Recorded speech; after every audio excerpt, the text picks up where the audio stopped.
Markets can breathe easy because Raghuram Rajan, the RBI Governor, is likely to get a second term as Ministry's top boss. ET now learns that both Prime Minister Narendra Modi and Finance Minister Arun Jaitley are in favour of an extension for Rajan, whose current term expires, remember, on the 4th of September this year. Sources also say the government will take a formal decision in the month of August and have denied reports that Rajan has expressed his disinterest to continue in the August office. India Inc. is more than happy. Industry veteran RBI Godrej told ET now that India's macroeconomic situation has improved considerably during Rajan's term and his continuation will augur well for the country.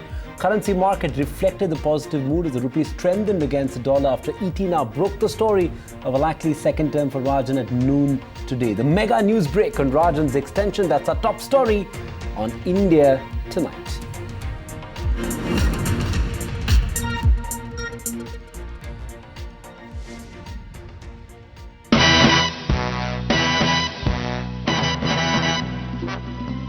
The name's Rajan and the game's born. He makes markets swoon. He's a rock star economist. Very glamorous adjectives for a man who does a boring job. That of being India's 23rd RBI governor. But a job that steers the Indian economy and impacts all our lives. And a job many experts believe Raghuram Rajan has done rather well in the last 3 years. So amidst a raging public debate and outrageous allegations, we at ET now learn from the topmost sources in policy making that the government is most likely to offer an extension to the RBI governor for a second term when his tenure expires on the 4th of September this year. We learn that both the Prime Minister Narendra Modi and Finance Minister Arun Jaitley are keen to retain Rajan. They both want continuity at the RBI given the difficult economic landscape over the near to the mid-term, where India's banks have been caught in a big mess of bad loans. High prices are threatening to haunt once again given the commodity comfort that has now evaporated, and sooner rather than later, Janet Yellen will begin raising rates, triggering an imminent flight of capital, and that's when Rajan will be required to tame the rupee. A quick look at Rajan's tenure does make a good case for his retention. Inflation has almost halved, and interest rates, despite all the accusations, are down considerably as well. In fact, sources have also rubbished reports of Rajan's own reluctance to accept a second term as completely baseless. He set out the agenda for himself, which is still not accomplished, and he would want to finish the task at hand. In fact, news of Rajan's possible extension did perk up the state-owned banks, and the rupee saluted his longer stay as well. Speculation has been rife that Rajan was appointed by the UPA and the BJP will not want to retain him.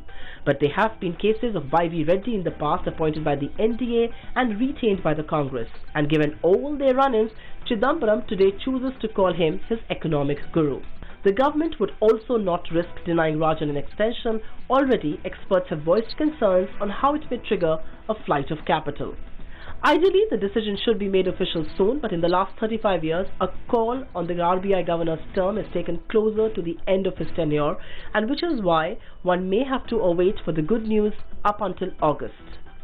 The news for now is that Raghuram Rajan, who was brought to India by the man who ushered in economic liberalization, gets to keep his job as Mint Street's top boss and steady the Indian economy through a few more years.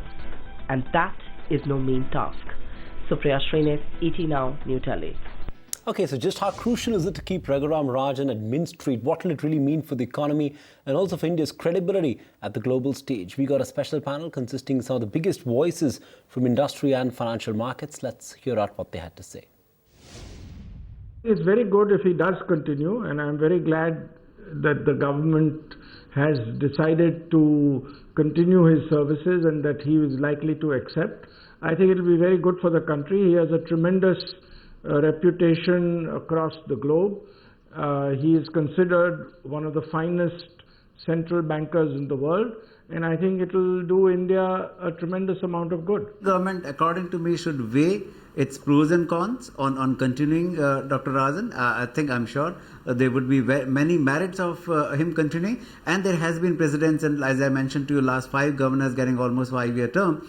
So it's not an exception. So government will be well within its right to decide, but at least there is a precedence of last 5 governors having served for 5 years. So I think it will be taken as a normal decision rather than weighed by the market forces that he should be continued in the job. Here is a man who has spent considerable amount of time in South Block and North Block, and then thereafter came to Reserve Bank of India. So he was not parachuted from America as being talked about, or he's been criticized about, and saying that he's really not an Indian because he is a green card holder. In case of Governor RBI, it is the Finance Minister and the Prime Minister. Ultimately, they decide. And there is no selection mechanism, very rightly so, because he has to be a person of eminence who can lead the country's financial sector properly, not only domestically but globally also. The history of last 35 years shows that it has been done only between 15 to 30 days before the incumbent is completing his tenure. So I do not find any reason for the government to change their track. They have been doing so consistently, and they have done in almost every case without any surprise. Post the global financial crisis, the entire world economy has become so uncertain that any governor who comes will have to face a multitude of challenges. So continuity, as I said, has its merits, but the most important thing is who is the best man for the job. Having said that, the government should take its own decision and not be dictated to either by the markets or by the electorate, and decide in the interest of the economy, in the interest of this country, who is the best man for the job, and come out with this decision well in time to end this uncertainty once and for all. Find us on Facebook at facebook.com/ETNow, and don't forget to click the like button. You can also follow us on Twitter at ETNowLive. To stay updated with all our programming, hit the subscribe button on our YouTube channel by logging on to youtube.com/user/ETNow.